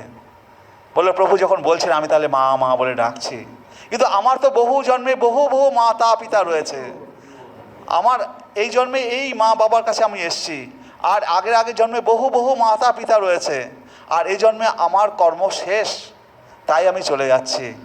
তো তাহলে তুমি প্রভু, আপনাকে আমি প্রণাম করে আমাকে যাওয়ার অনুমতি দিন, আমার এই জন্মের কর্ম শেষ হয়ে যাবে। তখন মালিনী দেবী বললো, ও তো আমাকে মা বলে ডেকেছে, প্রভু যখন যেতেই চাইছে, ও যখন এই জন্মের মা, আমরা ওর তো অনেক জন্মের মা বাবা রয়েছে, ওর যেখানে ইচ্ছা যা। তো ভগবানের এই লীলাটা, হ্যাঁ, তো আমরা তো এই বহু জন্মে মাতা পিতা হয়ে আসছি, এটা হচ্ছে শরীরের ধর্ম। তো পরধর্মই ধর্ম, আর অপরাধর্ম কোনো ধর্মই নয়। তো যে পরধর্ম, যে ভগবান শ্রীকৃষ্ণকে কেন্দ্র, অপরাধর্ম কোনো ধর্মই নয়। ভগবান বলছেন এই অপরাধর্ম দ্বারা স্বর্গ পাওয়া যাবে, কিন্তু সেই স্বর্গেও দুঃখ, অশান্তি, অপূর্ণতা, পঞ্চ ক্লেশ, মায়া, আদি ভৌতিক, আদি শোক, দুঃখ বর্তমান। অনেক সময় ইন্দ্রের বউকে চুরি করে নিয়ে যায় অসুররা, তো স্বর্গে তো ইন্দ্র থাকে, দেবরাজের বউ চুরি হয়ে যাচ্ছে, আপনারা স্বর্গে কি ভাবছেন যে স্বর্গে বিরাট ফুর্তি করবেন? স্বর্গে এই পুণ্য অর্জন করবেন, পুণ্য করে স্বর্গে যে ভাবছেন যে বিরাট বেশি স্বর্গে গেছি আমি, বিরাট কিছু করবো, ওখানেও কিন্তু দুঃখ ক্লেশ, ওখানেও ঘরের বউ চুরি হয়ে যেতে পারে। তো ওখানেও আপনাকে ইন্দ্রের মতো হাঁপতে হাঁপতে করে ছুটতে হতে পারে। তো স্বর্গেও কিন্তু সেই শান্তি নেই। আপনার যে স্বর্গের পুণ্য শেষ হয়ে যাবে, আবার মর্ত্যলোকে জন্মগ্রহণ করতে হবে, আবার পরের জন্মে আপনি মানুষ হয়ে জন্মাতে পারেন, পশু পাখি হয়ে জন্মগ্রহণ করতে পারেন। তো আজকে মানুষ হয়ে জন্মগ্রহণ করেছেন, ভগবানের নাম করতে পারছেন, পশু পাখি হলে তো নামটাও করতে পারবেন না। তো এই সুযোগ, মনুষ্য জন্মে এই সুযোগ আপনারা কেউ হাতছাড়া করবেন না। তো বেদ থেকে রামায়ণ পর্যন্ত সবাই স্বর্গকে দোষারোপই করেছে। তো ঘোর মূর্খরাই শরীরের ধর্ম পালন করে থাকে এবং স্বর্গে যাওয়ার জন্য এই দান ধ্যান পুণ্য করে বেড়ায়, যে আমি স্বর্গে গিয়ে বিরাট কিছু সুখে থাকবো। তারা জানে না এই স্বর্গে গিয়ে সুখে থাকবে কিছু কাল, কিছু সময় পর্যন্ত। আমাদের যেমন যৌবন, একটা সময় আমরা ফুটবল খেলেছি, এখনও আমার ফুটবল খেলতে ইচ্ছা করে, কিন্তু শরীর পারে না, দৌড়াতে পারি না, পায়ে লাগা এই লাগা, তো মনে হয় যে ওই সময়টা তো চলে গেছে। তো স্বর্গ সেরকম, একটা সময় থাকবে, একটা সময় চলে যাবে। আমার নিজেদের দিকে দেখুন না, একটা সময় আপনাদের যৌবন ছিল, সেই সময় খেলাধুলা করেছেন, এখন কি মনে হয় সেরকম খেলাধুলা যদি করি খুব ভালো লাগবে? কিন্তু পারছেন না, সময় চলে গেছে। ঠিক সেরকম স্বর্গে কিছু সময় আপনি আনন্দ পাবেন, তারপরে আবার সেই জরা দুঃখ কষ্ট সব কিছু ভোগ করতে হবে। তো বলছে বেদ থেকে আমার পর্যন্ত স্বর্গকে খারাপই বলা হয়েছে। ভগবান শঙ্কর বলছেন যে স্বর্গ নরক বরাবর সমান। শঙ্কর শিব ঠাকুর বলছে স্বর্গ আর নরক সমান। কীরকম সমান? যে স্বর্গে আনন্দ মেলে, মানসিক আনন্দ, কিন্তু তাও কিছু দিনের জন্য। তারপরে বলছে যে তে তং ভুক্তা স্বর্গলোকং বিশালম ক্ষীণে পুণ্যে মত্তলোকম বিশান্তি। এটা হচ্ছে গীতার নবম অধ্যায়ের 11 নম্বর শ্লোকে বলছে ক্ষীণে পুণ্যে মত্তলোকম বিশান্তি। তো এই পুণ্য শেষ হয়ে গেলে মত্তলোকে আবার আসতে হবে, এখন গীতায় লেখাই আছে। তো তারা সেই বিপুল স্বর্গসুখ উপভোগ করে পুণ্য ক্ষয় হলে মত্তলোকে ফিরে আসেন। এভাবেই জীবেদোক্ত ধর্মের অনুষ্ঠান করে ইন্দ্র সুখভোগের আকাঙ্ক্ষী মানুষেরা সংসারে কেবলমাত্র বারংবার জন্মমৃত্যু লাভ করে থাকে। তো এবার পুণ্যলোকটা কি? পুণ্যলোক, যে স্বর্গ পুণ্যলোক, মিষ্টি মানে বিষ, জহর, মিষ্টি বিষ কাকে বলে? আপনি দই নিলেন, মাখন নিলেন, ক্ষীর নিলেন, চিনি দিলেন, এলাচ দিলেন, কর্পূর দিলেন, আচ্ছা করে বানিয়ে তার মধ্যে এক খাবলা বিষ দিয়ে দিলেন, মিষ্টি বিষ। স্বর্গের সুখ মিষ্টি বিষ। মর্তের সুখ শুধু জলের মধ্যে বিষ দিয়ে খাচ্ছেন, মর্তের বিষ তো এখানেও রয়েছে, ওখানেও রয়েছে, ওখানে স্বর্গের বিষ, ওর মধ্যে এলাচ দারচিনি কর্পূর টর্পূর দিয়ে তার মধ্যে বিষ দিয়েছেন, মানে মিঠা জহর, মিঠা জহর। আর স্বর্গের সুখ, ওখানেও জহর রয়েছে, এখানেও জহর রয়েছে। নরকে সেখানে কি আছে? নিম পাতা, তিতে নিম পাতা, তার মধ্যে বিষ দিয়েছে, খাওয়া যাচ্ছে না, তিতে। তো ওখানেও বিষ। বিষ তো 3 জায়গাতেই, বিষ তো 3 জায়গাতেই। আমি স্বর্গে গিয়ে মিঠা বিষ খাবো, নরকে গিয়ে তিতে বিষ খাবো, আর এই লোকে জল দিয়ে বিষ খাচ্ছে, কোনো স্বাদ, বেশ স্বাদে বিষ খাচ্ছে। তো যাই হোক, স্বর্গমত্ত পাতাল নরকে যায় আর স্বর্গে যায়, শিব বলছে বরাবর সমান। ও সব স্বর্গ নরক বলে যে তুমি ভাবছো যে আমি বিরাট কিছু স্বর্গে যাব, বিরাট কিছু ফুর্তি করবো, ও কোনো লাভ নেই। তো সমস্ত মানে ধর্মই জহর বা বিষযুক্ত। তাহলে যদি সেটা শ্রীকৃষ্ণ কেন্দ্রিক না হয়, দেবতারাও ভগবান শ্রীকৃষ্ণের সাধনা করেছে, তো শ্রীকৃষ্ণ কেন্দ্রিক যদি না হয়, দেবতারাও তারা আনন্দ পাবে না। তো সুখদেব স্বয়ং ব্রহ্মস্বরূপ পরমহংস, আর তার বক্ততাকে স্বয়ং পরীক্ষিত। তো দেবতারা এসেছিল সুখদেব গোস্বামীর কাছে যে আমরা শ্রীমদ্ ভাগবত পাঠটা শ্রবণ করতে চাই, আর ওই পরীক্ষিতকে তুমি যে শ্রীমদ্ ভাগবত পাঠ শ্রবণ করাবে, আমাদের কাছে অমৃতর ভাণ্ড নিয়ে এসছে, অমৃত খাই দাও, বেঁচে যাক। তো সুখদেব গোস্বামী বললেন যে এই শ্রীমদ্ ভাগবত পাঠ শ্রবণ করতে গেলে যদি তার ভক্তিযুক্ত মন না থাকে, তার যদি অহংকারী ভাবযুক্ত লোকেরা এই শ্রীমদ্ ভাগবত পাঠ করার শ্রবণযুক্ত নয়। কারণ দেবতারা রাজসিক বিলাসে আসক্ত। এই রাজসিক ধর্ম নিয়ে, এই রজগুণজাত ধর্ম নিয়ে, রজগুণজাত ধর্ম নিয়ে এই শ্রীমদ্ ভাগবত পাঠ শ্রবণ করা যায় না। দেবতাদের ফিরিয়ে দিলেন, দেবতারা মানুষ হয়ে জন্মগ্রহণ করে এই শ্রীমদ্ ভাগবত পাঠ শ্রবণ করার জন্য। আর আমরা মানুষ হয়ে জন্মগ্রহণ করেছি, জন্মমৃত্যু চক্রে আবর্তিত হচ্ছি। যদি এই শ্রীমদ্ ভাগবত পাঠ শ্রবণ না করি, তাহলে পরে আর কত জন্মে শ্রবণ করার সুযোগ পাবো আমরা জানি না। তাই আমরা মানুষ হয়ে জন্মগ্রহণ করেছি, শ্রীমদ্ ভাগবত পাঠ শ্রবণ করার সুযোগ পাচ্ছি, এ একটা দুর্লভ সুযোগ। তাই বলছে যে ধর্ম পচ্ছিত কৈতব অত্র পরম নির্মৎ শরণাম শতাম বেদ্যম বাস্তব অট্টবস্তু শিবদম তাপত্রয় উন্মলনম শ্রীমদ্ ভাগবতে মহামুনিকৃতে কিংবা পরে ঈশ্বর সদ্যহিত অবরুদ্ধতে অত্র পৃথিবী শুশ্রূষবি তৎক্ষণাৎ। বলছে ধর্ম পচ্ছিত কৈতব অত্র, আমাদের যে এই যে ভাগবত ধর্ম, বাইবেলের পরে শুরু হচ্ছে গীতা, গীতায় ধর্ম অর্থ কাম ও মোক্ষের কথা গান বলা হলো। আর যখন শ্রীমদ্ ভাগবতে আসছি, ধর্ম অর্থ কাম মোক্ষ, ওই মোক্ষ আমাদের দরকার নেই।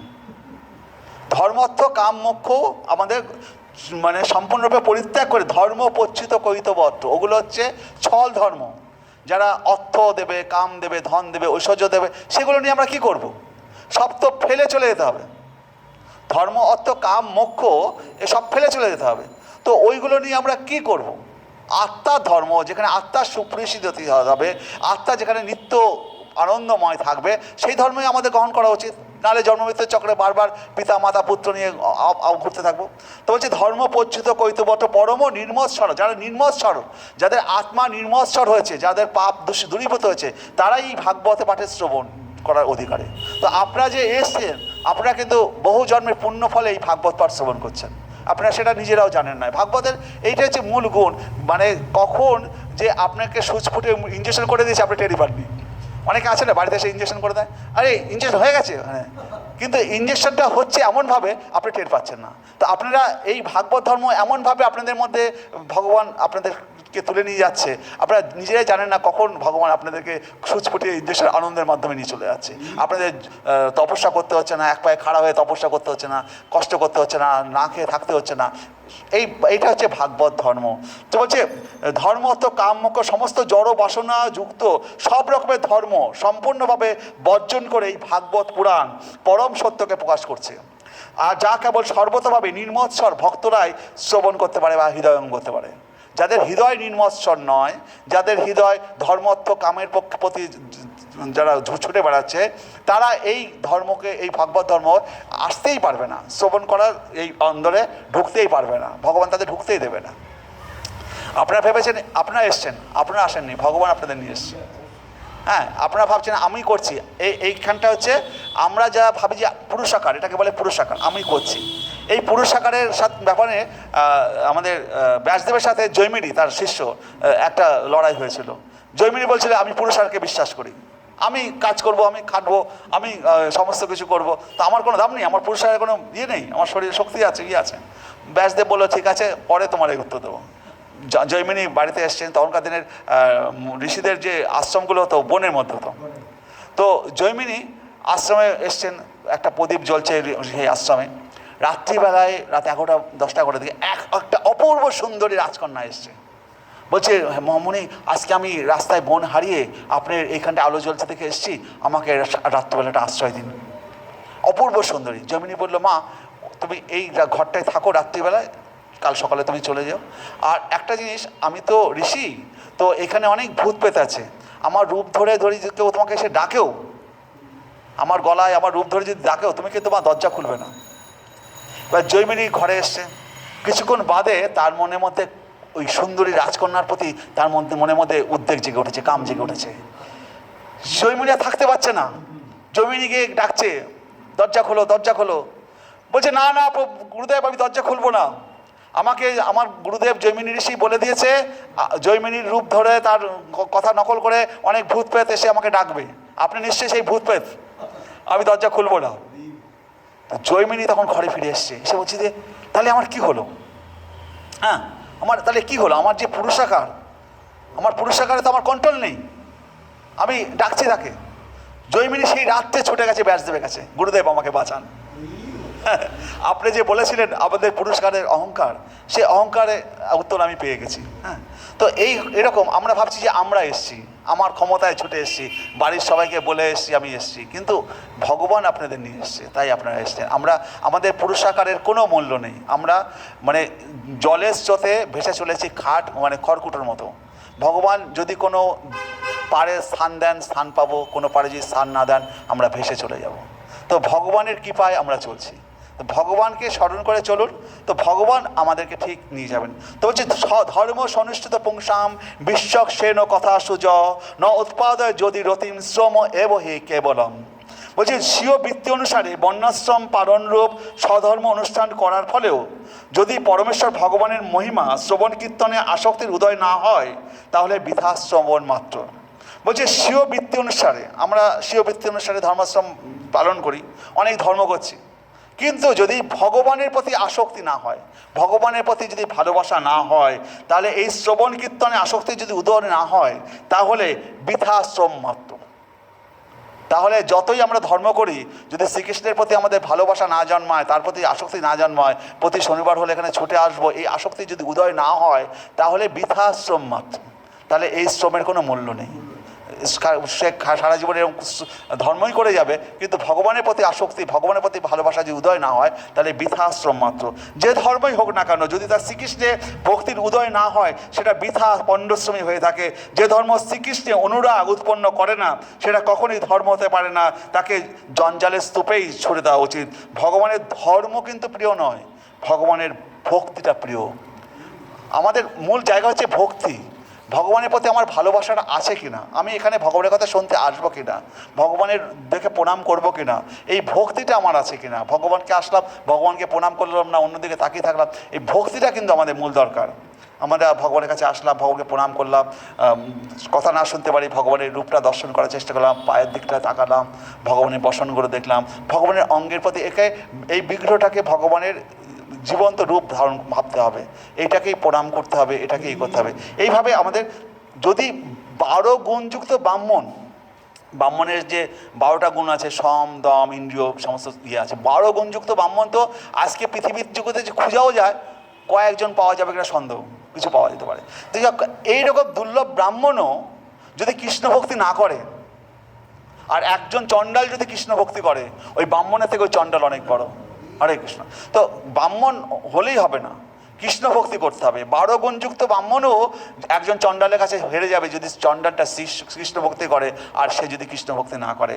তো যে ভগবানকে আপন করে নিয়েছে তার কাছে এই সমস্ত নিয়ম কানুন, সে চণ্ডাল কি এসবের কোনো গুরুত্ব নেই। আমাদের অষ্টসাঙ্গিক যোগ বলছে যম, নিয়ম, আসন, প্রাণায়াম, প্রত্যাহার, এগুলো বহিরাঙ্গের 5 রকমের একটা অঙ্গ আছে শরীরগত সাধনা। আর একটা যে ধ্যান, ধারণা, সমাধি, এগুলো অন্তরাত্মার ধ্যান, ধারণা, সমাধি। এই 8টা যোগকে নিয়ে অষ্টাঙ্গ যোগ বলে। তো যারা অষ্টাঙ্গ যোগের মনি ঋষি, তারা যদি আপনার পুণ্য অর্জন করলো, তারা যে পুণ্য অর্জন বলতে কীরকম, তারা যে অষ্টাঙ্গ যোগকে সিদ্ধি করলো, তাদের মনকে কন্ট্রোল করার যোগ্যতা অর্জন করেছে। এই অষ্টাঙ্গ যোগে সিদ্ধি লাভ করেছে মনকে কন্ট্রোল করার। কিন্তু যদি শ্রীকৃষ্ণের প্রতি ভক্তি না থাকে, শ্রীকৃষ্ণের সাথে যুক্ত না থাকে, তাহলে এই অষ্টাঙ্গ সিদ্ধি যোগ বলে যত অষ্টাঙ্গ সিদ্ধি যোগী হোক, তার সব কিছু বৃথা জলে চলে যাবে। তো কৃষ্ণ ভক্তি যদি না থাকে তাহলে যেগুলো বলেন অনেকে ধ্যান করছি, ওম ওম করে, এইসব অষ্টাঙ্গ যোগে সব ধ্যান ধারণা তুমি করো, কিন্তু কৃষ্ণের যদি ভক্তি না থাকে তাহলে এই অষ্টাঙ্গ যোগের কোনো ভ্যালু নেই। যতই তুমি ওম ওম করো, কিন্তু কৃষ্ণের যদি ভক্তি না থাকে তাহলে তুমি জ্ঞানী, তুমি ব্রহ্মের উপাসক, ব্রহ্মে লীন হয়ে গেলে, ব্রহ্মে লীন হতে চাইলে ব্রহ্মের উপাসক, ব্রহ্মে লীন। ব্রহ্মটা কোথায়? ভগবানের বুড়ো আঙুলের থেকে যে উজ্জ্বল ছটাটা বেরোচ্ছে সেই ব্রহ্মে লীন হয়ে গেছে। তো ব্রহ্মে লীন হয়ে ভাবছে আমি অনেক বিরাট কিছু, ব্রহ্মে লীন হয়ে যাওয়ার পরেও যদি কৃষ্ণের ভক্তি না হয় তাহলে পরেও তার মুক্তি নেই, সে আবার ফিরে যাবে, তার মধ্যে আবার সেই লোভ লালসা জাগ্রত হয়ে উঠবে। কারণ কি, লবণকে সমুদ্রের জলে দিলেন, সমুদ্রের জল যদি শুকিয়ে যায় লবণ তো পড়ে থাকবে। একটা গভীর জঙ্গলে একটা টিয়া পাখি ঢুকে গেল, যদি বনে আগুন লেগে যায় টিয়া পাখি বেরিয়ে আসবে, তাহলে টিয়া পাখি বনে ঢুকলেই ভাবছি যে আমি বোম্বে লীন হয়ে গেছি, সবুজের সাথে মিশে গেছি, কিন্তু আত্মা কখনোই মিশে যায় না। তো আত্মা অবিনশ্বর বলাই হচ্ছে। তো আত্মা যদি অবিনশ্বর হয়, আত্মা কিসের শান্তি পাবে? ভগবান শ্রীকৃষ্ণের যদি আমরা নাম জপ তপস্যা করি, ভগবানের গোলক বৃন্দাবনে তার সখা দাস্য সক্ষ বাৎসল্য মধুরভাবে ভগবানের কাছে যখন আমরা নিত্য পার্শ্বদ হয়ে থাকতে পারবো, নিত্য পার্শ্বদ না হই, তার ধামে যখন জায়গা পাবো, ভগবানের কি সাধনা করার, ভগবানের সেবা করার যোগ্যতা অর্জন করবো, এই দাস্য ভাব, এই সক্ষপা ভগবানের সেবা একমাত্র এই আমাদের কৃষ্ণ লীলাতে, কৃষ্ণ ইয়েতে আছে। কিন্তু স্বর্গে ওটা নেই বলে ওগুলোর কোনো দামই নেই। স্বর্গে যদি রামচন্দ্র যখন যাচ্ছেন, হনুমানকে বললেন চলো আমার সাথে, হনুমান বললো আমি সেখানে গিয়ে রাম নাম জপ করতে পারবো? রাম বলছে না না না, সেখানে রাম নাম জপ টপ করা যাবে না, সেখানে খাবে দাবে ফুর্তি করবে থাকবে, হ্যাঁ, তোমার রাম নাম জপ করা ওখানে দরকার কি? তুমি স্বর্গে যাচ্ছ, হ্যাঁ, বৈকুণ্ঠে যাচ্ছ, তোমার রাম নাম করে। বললো হনুমান বললো ওই রকম জায়গা আমার দরকার নেই, তুমি যাচ্ছ যাও, আমি এখানে রাম নাম করবো। এইটা হচ্ছে আসল জায়গা। তো যে তাই বলছে যে মানুষের জন্য জলই জীবন, সেই রকম সমস্ত সাধনার যে সিদ্ধি তা একমাত্র কৃষ্ণ ভক্তিতেই পাওয়া যায়। সমস্ত সাধনার যে সিদ্ধি যদি কৃষ্ণ ভক্তি না থাকে তাহলে তার সম্ভব না। জল যেমন জীবন, ভক্তি ছাড়া আমাদের জীবন বাঁচবে না। এটা হচ্ছে নারদের নারদ পুরাণে রয়েছে। কৃষ্ণ ভক্তি বিনা মায়াকে কেউ জয় করতে পারে না। তো মায়া তো স্বর্গে রয়েছে, মর্তে রয়েছে, নরকে রয়েছে। তো স্বর্গে গেলেও তো মায়া আমাদের জিত। তো কৃষ্ণ বলছে মম মায়া দূরত্বয়া, যে আমার মায়া, যে আমার শরণাগত হবে সেই মায়াকে জয় করতে পারবে, মম মায়া দূরত্ব।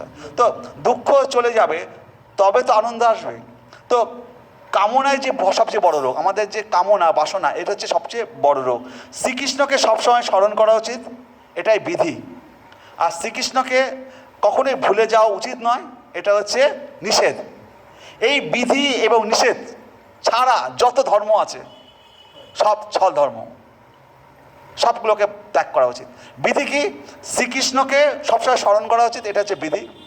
আর শ্রীকৃষ্ণকে কখনোই ভুলে যাওয়া হচ্ছে না, উচিত নয়, এটা হচ্ছে নিষেধ। এখনো ভুলবেন না। এই বিধি আর নিষেধের বাইরে যা কিছু আছে সবই গুরুত্বহীন, সবই ওই শরীর ধর্ম, জন্মমৃত্যুর চক্রে আবর্তিত হওয়ার ধর্ম। এই বিধি এবং নিষেধের বাইরে আর ধর্ম থাকতে পারে না। যদি থাকে তবে সেটা ছল ধর্ম বা অপরা ধর্ম। সমস্ত কিছু শ্রীকৃষ্ণের নিমিত্তই হওয়া উচিত। যৎ করসি যৎ আসমাসি, সমস্ত কিছু।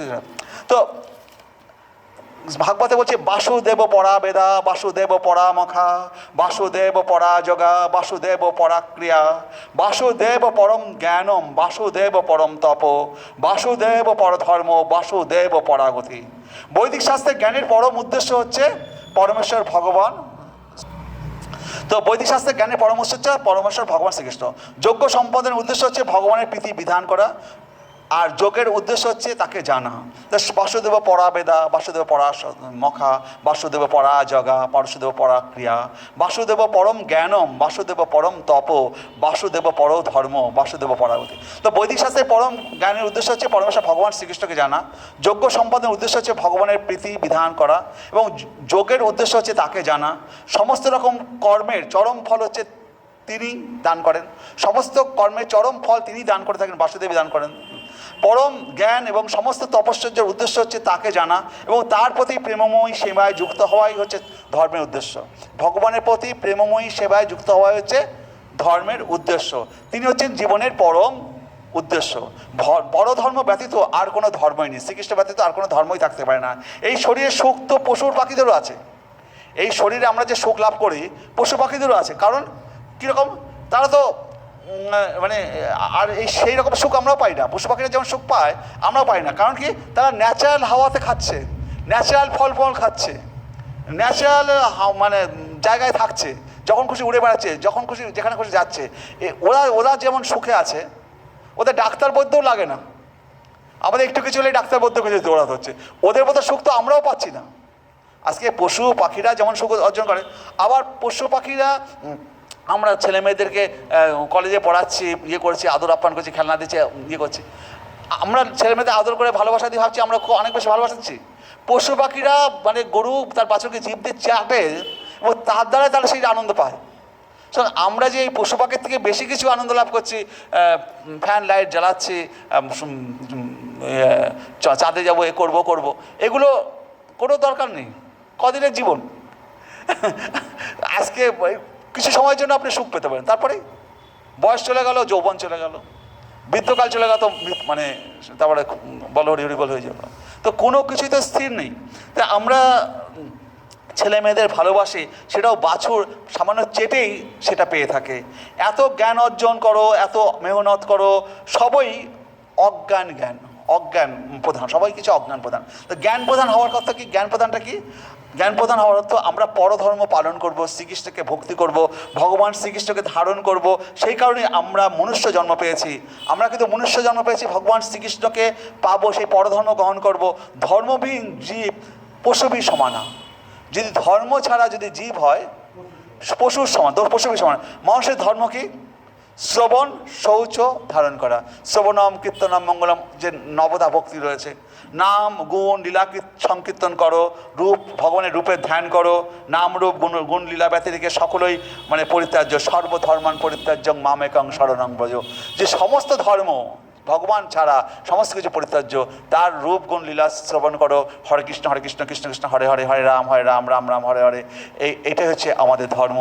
হরে কৃষ্ণ। আজকে হরে কৃষ্ণ, হরে কৃষ্ণ। আপনারা হরি বলুন, হরে কৃষ্ণ, হরে কৃষ্ণ কৃষ্ণ কৃষ্ণ হরে হরে, হরে রাম হরে হরে।